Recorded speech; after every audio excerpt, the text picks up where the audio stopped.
All right, warriors, welcome back. And if you haven't joined, join your tribe. Welcome home.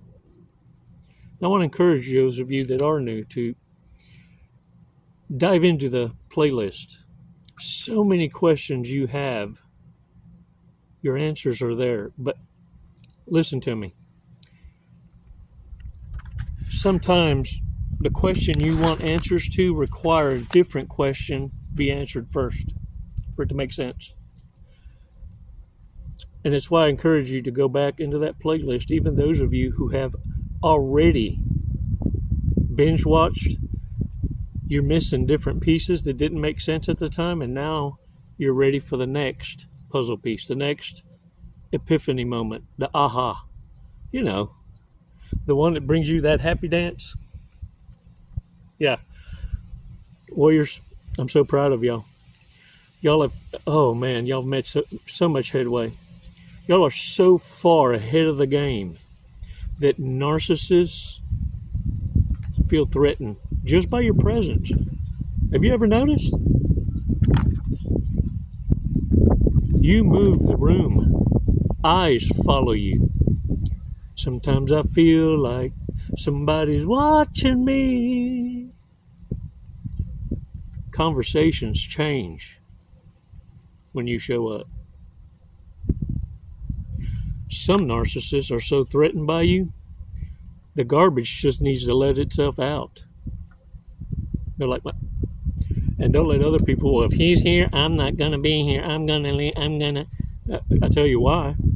Because you see right through them. I'm going to read a remark by Deborah, who answers a question. How do you shock a narcissist? And I appreciate y'all reaching out and sharing your answers and your insights, because you offer a different angle. A different angle to the dangle. And what's beautiful about that is it doesn't contradict what many of us think. We just had no way of putting it to words. But the reason I want to share it with you is because it's important you understand that some of you have a gift, and you don't need to take it to your grave. You need to share these shortcuts in life so that you can afford the younger people a better quality of life, the one you were deprived of. That's why many of you are still single. And you're happy being single. In fact, some of you self-convict. Should I be this happy being alone? Hell to the yeah. You felt more aloneristic when you were surrounded by the reprobates. Yeah. Narcissists had you confined and believing and groomed to believe that 100 pennies is better than 4 quarters. And many of you were groomed to be of service, be in servitude, be a slave to your first bully, your mamas. Yeah, I said it. It's going to strike a nerve, but only in the narcissists. You see, those are called mothers. Mothers, not mommies. Big ass difference. You see, narcissists around you will take that statement I said and try and twist it to better serve their narrative. Oh, Chico hates all women. Now, the one that hates all women is the player. They're the ones trying to get back at a sorry-ass mother that taught them how to lead with feelings and emotions and not logical thought. And these kind of men hate themselves and hate being around men among men, because it proves how their dysfunction and mental disorder operates. It brings a self-awareness in them that makes them hate their mother, because now they are aware that they were groomed to be in servitude, to be son husbands. It's like an Amazon type culture. It's a bunch of Eves offering apples. And it's why your biggest competitor is not a man. It's the women among you that compete against other women. Warriors, you see, we don't hate women. We just mirror back the same energy a mentally disordered one puts forth. They dictate the rules of engagement, and what they don't like is seeing themselves. These kind of women raise boys to become the men they hate. And that's why you see on the YouTube, on the Talk Talks, on the Beg Talk, where are all the good men? Well, they're the ones you find disgusting. Man boys that want to be treated like a woman. Son husbands that got to get permission.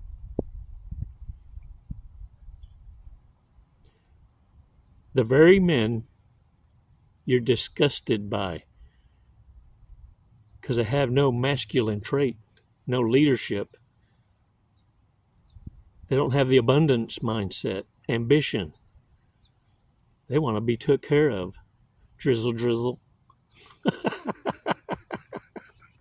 That's why I always say the best thing my sociopathic mother, my mother, ever did was kick me out at age 14 for the streets could raise me better than the first bully I was introduced to in this thing called life. My first encounter with a sociopath was in the womb. Yeah. If you don't believe me, the numbers don't lie.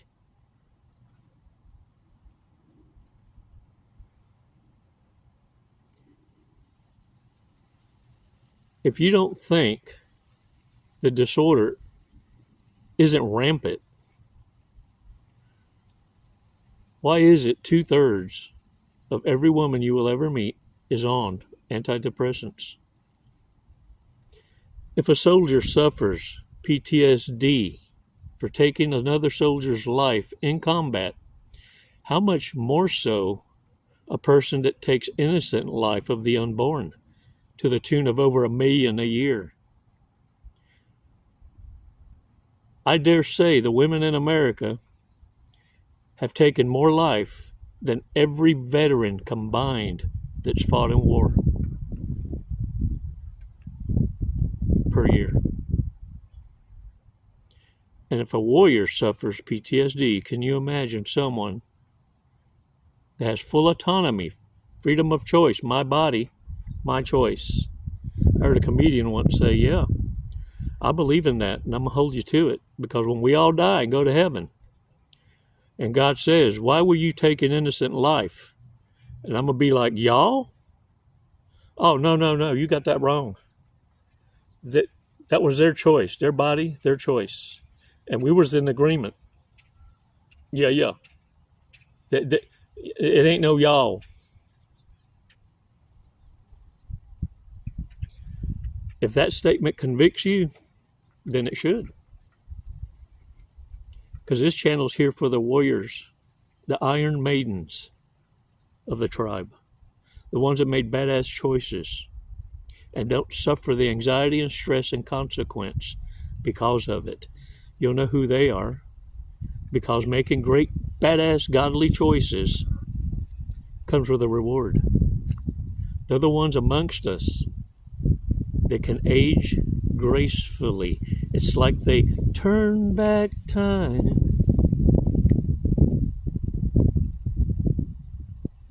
And it's not that they found a way. They lived the way.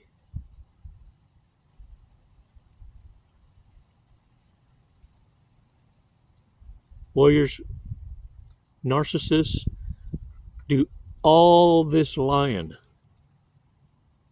to avoid being labeled a narcissist.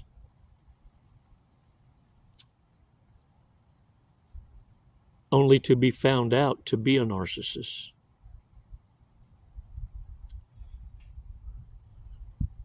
And then ultimately abandoned by their own circle of narcissists in the harem closet for fear of being labeled a narcissist by associations. You think I'm lying? Check this out. This is how it works. For those of you who were raised on the streets, y'all can relate us to it. I don't expect you to go, ooh, yeah, I feel you. I can understand why you wouldn't chime in on it, but I'm going to tell you the truth for real. Back in the old partying days of Chico time, a couple months ago. No, I'm lying. Believe it or not, looking at me, you'd think, man, that guy's so innocent. Care Bear stare. I used to party. Yeah. Believe it or not. And anytime someone got busted by the cops and got out of jail, everybody scattered. And everyone would call that person a narc. Yeah. They were working with the cops to get others in the partying arena busted. Because that's the natural tendency being in survival mode.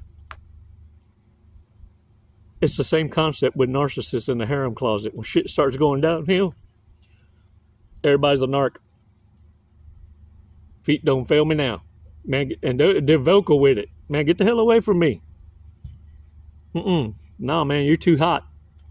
Not like I'm a 10 hot. Like, you got watchers watching. Woo, we're going to talk about how you shock a narcissist, y'all. It's going to be awesome.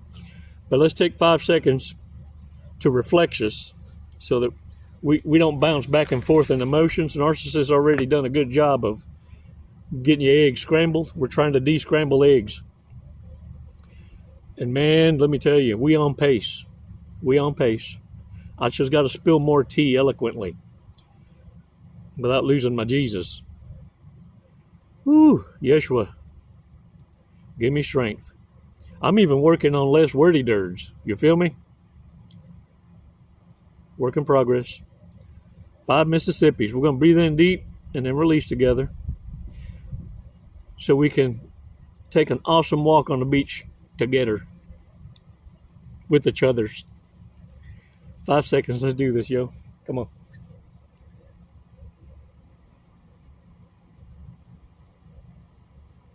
Release slowly. All right. Shake it off.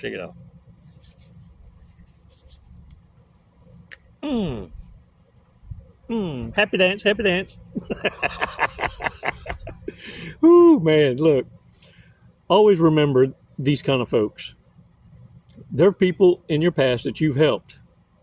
Some without even asking, right? They know what you're about.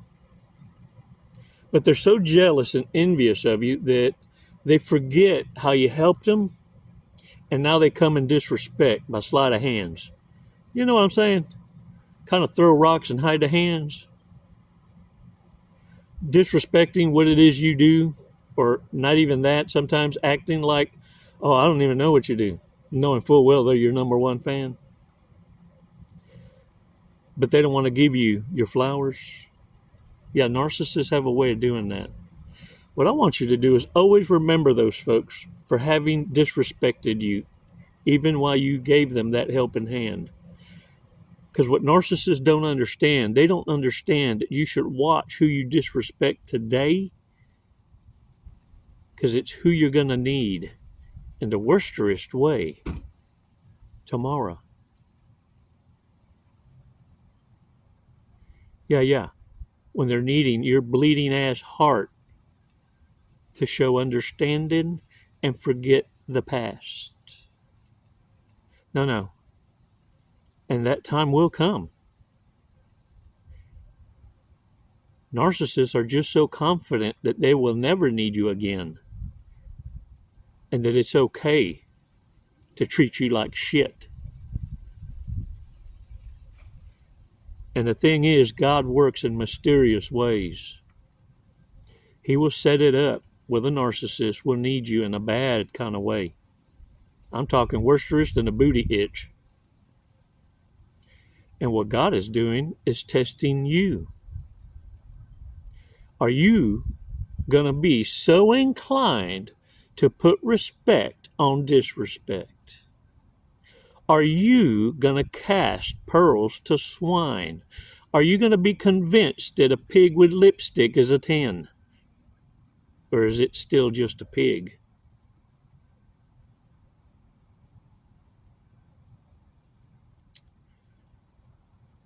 Watch who you disrespect today.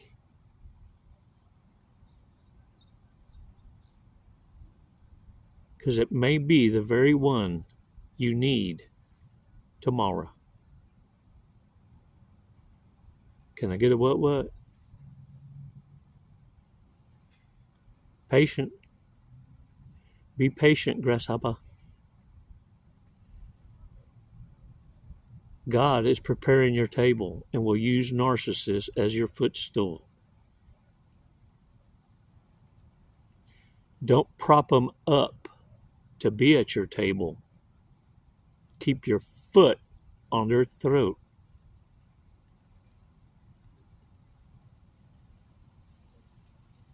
That's a command. You see, you're not supposed to forgive the unforgivable. That's ungodly. Because when you do that, you're getting in the way of consequence. Divine consequence. Who the hell you think you are to get in God's way when He's punishing the cheerists? You better get out the way for fear of suffering the wrath of God.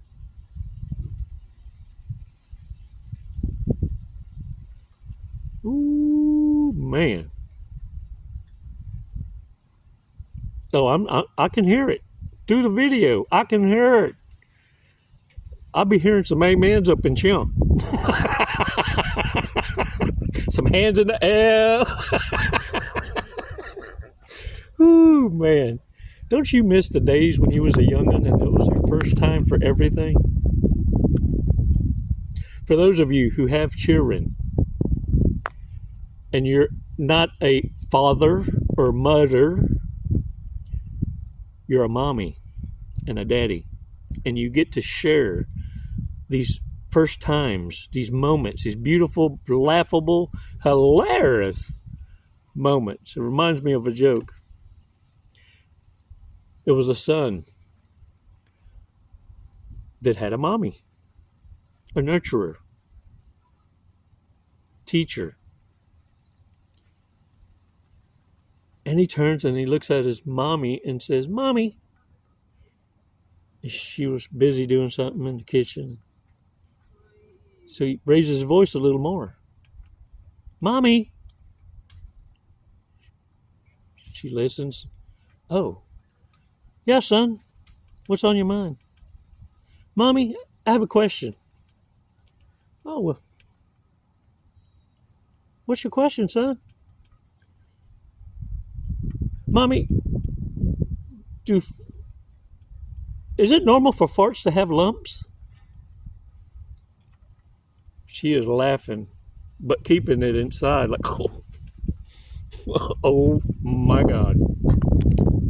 Oh my God. And so she's trying to compose herself. She says, "No, son, no, farts don't have lumps." And you hear in the background, kind of like a mumble, but loud one though, like, "Oh, well then I definitely just shit myself."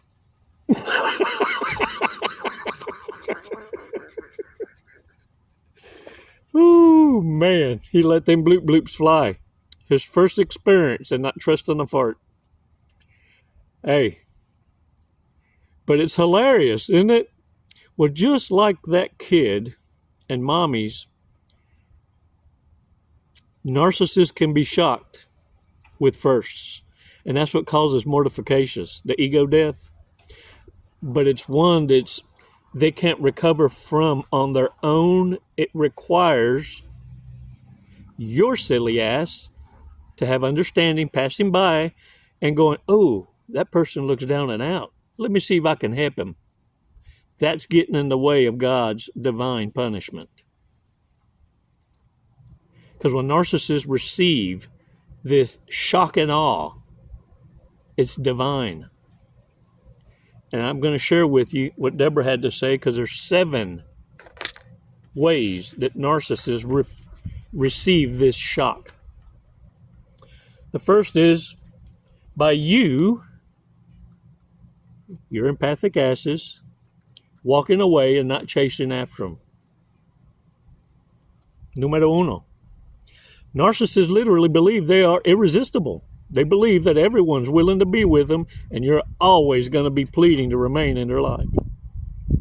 The greatest surprise you can provide a narcissist is not choosing them, not pleading, not pursuing, but walking the hell away.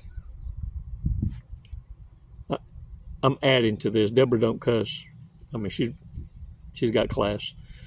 This contradicts their delusional ego and fills all those insecurities in forefront. They resent this in principle and will do anything to prevent confronting their own feelings and inadequacy. That's where you can find them attempting to hoover or becoming outrageously upset. Yeah, raging, shadowboxing, talking to all them different folks that's in their head, and you don't know who's winning. Yeah. Either one works, as merely ignoring them is like kryptonite. Suddenly, they're doubting everything they think of themselves. Ooh, that's like a kick to the bolas to a narcissist. Ooh-wee. Yeah. That tickle spot ain't tickling. Number 2, número dos. Number 2, catching them off guard.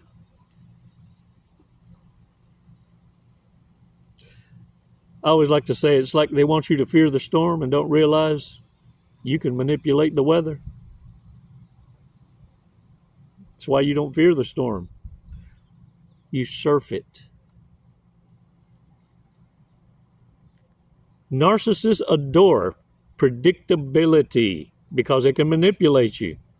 That's why I always say, no routines, remain the mystery. What narcissists don't know, they can't plan against you. They know exactly how to push your buttons and anticipate what you're going to do. And so when you surprise them by not responding as they expect or not responding at all, it completely throws them off.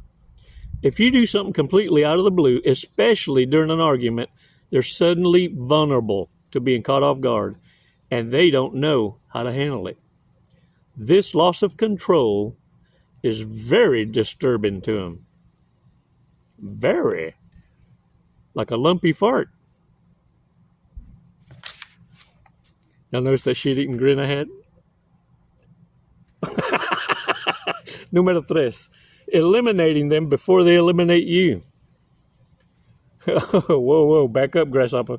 Back up, whoa. Let me read on before y'all get, don't you pause right now. Hold back, whoa. A narcissist must be the one to eliminate you. If you're the one who initiates the breakups or ending, you're delivering the hardest punch. A kick to the cojones. Immediately, their illusion of power and grandiosity is ruined. They may attempt to win you back, not because they're interested in you, but so they can reclaim their own sense of superiority. Don't let them. If you've dated a narcissist and broken up with them, just keep moving. Their desperate attempts to win you back are all about fixing their ego, not changing. They want to break up with you and make it that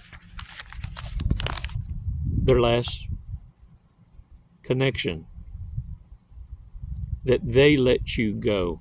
I've actually broken up with narcissists in my past and asked them, so how do you want to tell the story? You broke up with me, I broke up with you, because to me, I don't give a shit. And that really fucks them up. I'll go with, hey, what makes you feel better? because I really want you to bounce back. Leave me the fuck alone.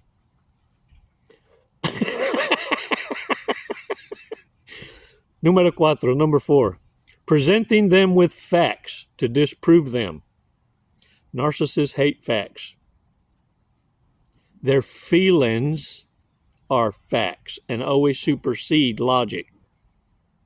Remember that. Don't you forget it. Narcissists never bend, and they think they're always correct. When you can refute them, particularly with good facts or reasoning, they are devastatist. It's not bruising their ego, it's jeopardizing their life. I can't breathe. I can't breathe. They can't handle the fact that another human being, particularly someone they thought was on a lower plane of existence, might be correct, and they might be in error. This is one of the most effective methods of shock and awe. For real. I do it all the time. I actually already know the answers to the questions I ask. I'm just waiting to see what's in front of me. If they have the ability to reconcile their thoughts and become agreeable. You see, conflict resolution is a narcissist's Achilles. They always have to be right. Number 5, número 5. Refusal to give any effective response. Narcissists feed on emotional responses, either positive or negative. Your anger, sadness, or even admiration is what gets them going. If you refuse to give away any type of emotional reaction and are as uninteresting as humanly possible, the gray rock technique, they are powerless. Some will try harder to provoke you. Some will lose interest. Either way, your emotional neutrality is a huge shock and a blow to their feeling of control. Are you listening? Have I gone monotone to a point that now you're just fumbling at something? Put that down and look at me, because here's the last one. Okay, I'm lying. This is number 6, número 6. Nothing infuriated a narcissist more than witnessing you happy, successful, flourishing, independently without them. They want you to feel that you're nothing without them. And when you disprove them by healing, growing, and flourishing, it utterly devastates their narrative. Your happiness is the ultimate evidence that they're not as superior as they perceive themselves to be. Your success and happiness and authentic smile is their pain. They were so used to being the author of your life's struggle that losing that pen, they now become a crash dummy. And they're going to lose their shit for the world to see. That's why I told you at the beginning, a narcissist spends a lifetime lying just to be exposed by their own hand. To a point they're even abandoned by the narcissists that were in their circle for fear of being labeled one. Número 7, number 7, the last one. Look at me. Practicing true kindness and compassion. Not losing yourself. Not becoming a part of what it is you hate. Yeah.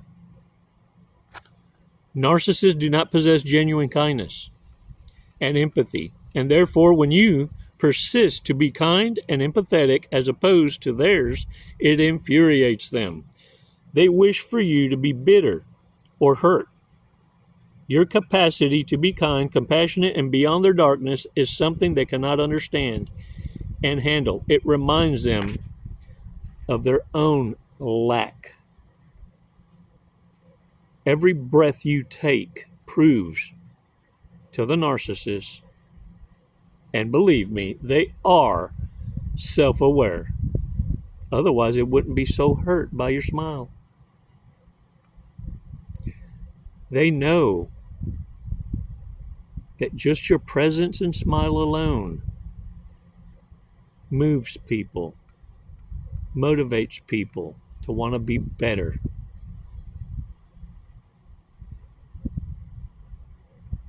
You see through dead people,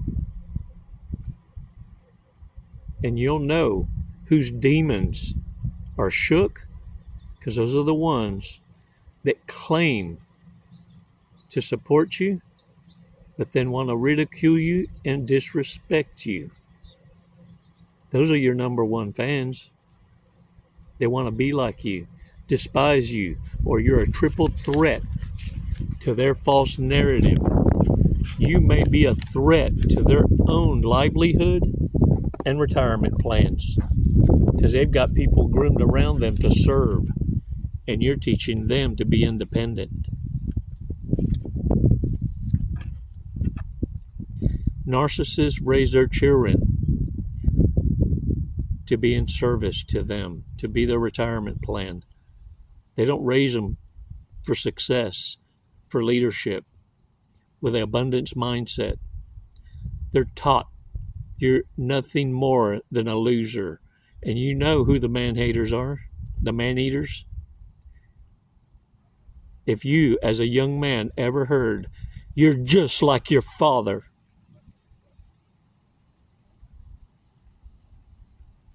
there's your sign.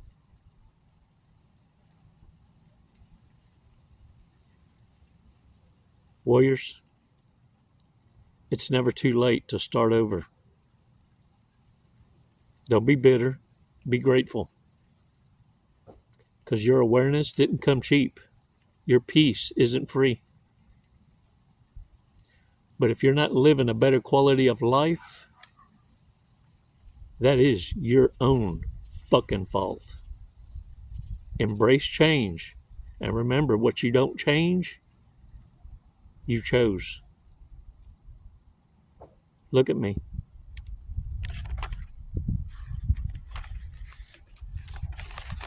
What choice are you going to make today?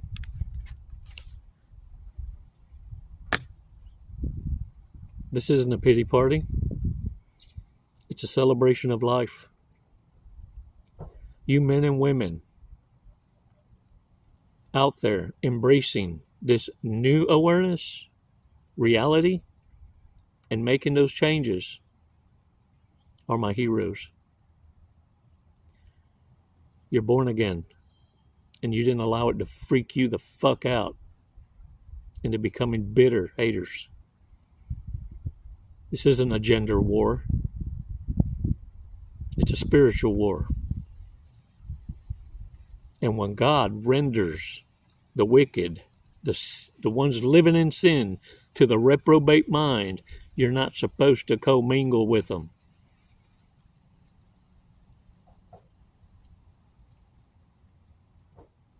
They know how to wipe their own ass. They just choose not to. They'd rather fling lumps and get someone else to clean the mess. After being taught, there are times in this world and life where you don't trust the heart. And some of them folks is trapped in adult skin suits.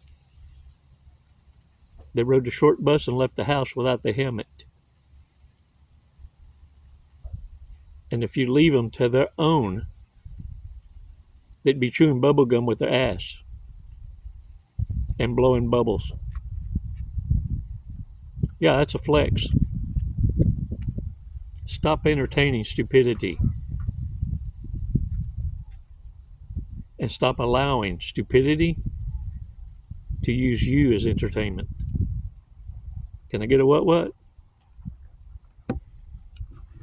It's never goodbye, warriors. It's always until next time. Y'all are the most awesomeristas in the world. You're the salt. The it factor.